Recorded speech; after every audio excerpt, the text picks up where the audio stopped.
lainnya, seorang Anggun membintangi film panjang untuk di Indonesia. Dan ini dia, apa pertimbangan terbesar sehingga Bang Anggun, oke, aku ikut ke dalam film Para Prasuk, harapan dari Regas Benediknya. Silakan Bang Anggun. Jadi begini. Langsung suaranya meneduhkan sekali. Siang semua. Udah pada makan? Habis ini. Habis ini, maaf nanyanya kepagian. Jadi aku sebenarnya dikirimin sama Regas, dikirimin DM di Instagram. Aku kan nggak kenal pada saat itu siapa itu Regas ya. Jadi dan sampai hari ini juga jarang sekali ngecek DM.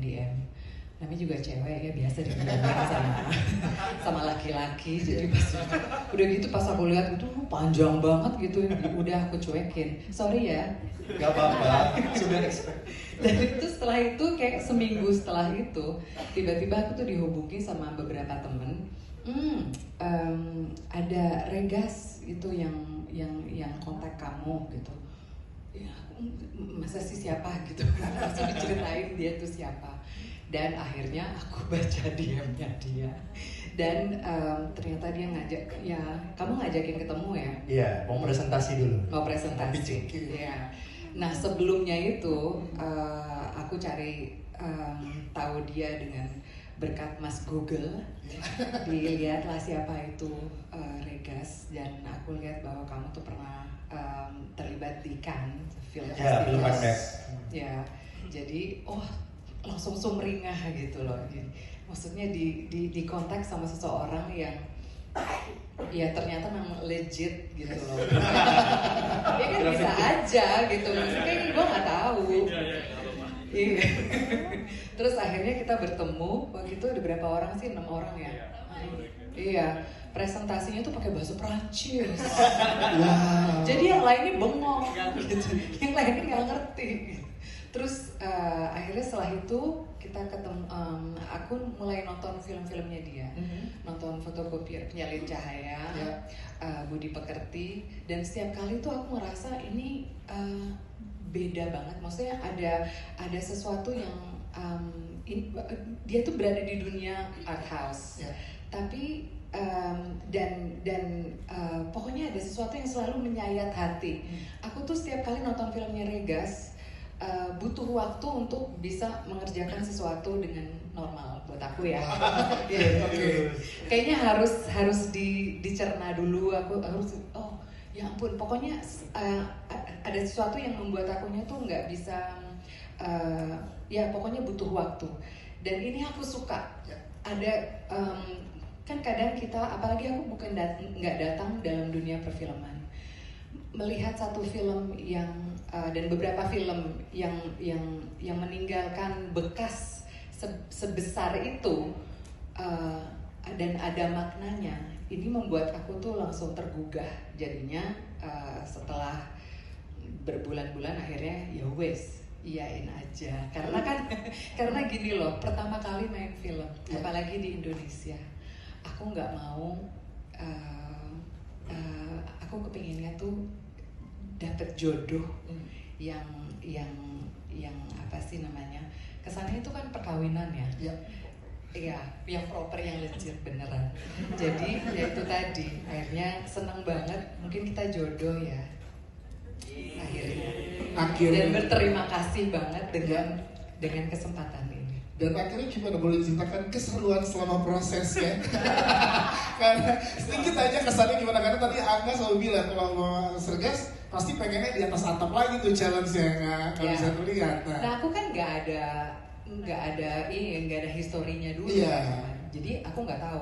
Yang aku senangnya adalah kita latihan banyak, kita readingnya tuh jadi setiap kali kalau aku datang ke Indonesia, aku datang ke Jakarta, pasti langsung latihan.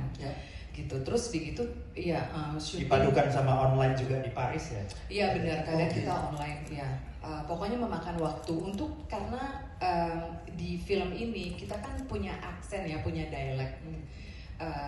Kita berbicara dengan aksen yang nggak jelas ya, yang fiktif. Jadi Jadi otomatis cara aku berbicara juga ya, maksudnya dalam hari-hari dengan anakku. Aku kan ngomong sama anakku pakai bahasa Indonesia.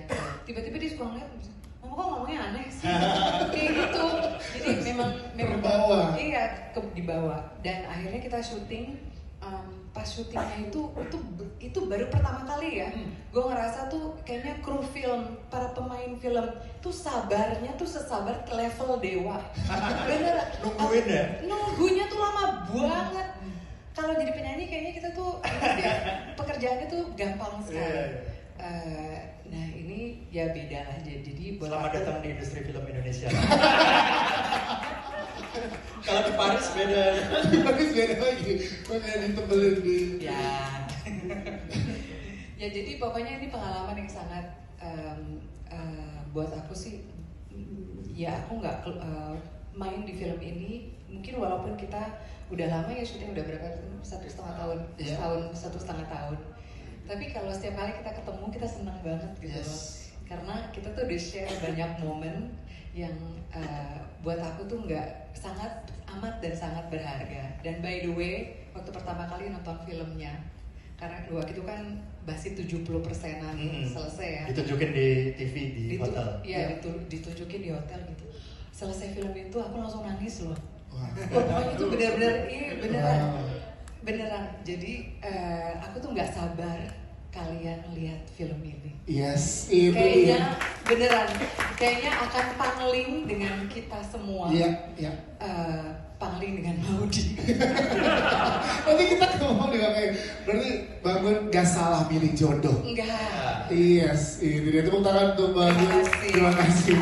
Saya menarik hati kan, jadi kayak je vais introduire moi-même, ça c'est mon troisième long métrage. Dengan harapan sebetulnya kan waktu itu Mbak Anggun ada suaminya. Semoga suaminya pun juga terambil hatinya. Ini mengizinkan ya Suaminya suaminya itu. Ternyata suaminya Mbak Anggun orang Jerman. Nah, dia apa gunanya saya? Tahu gitu.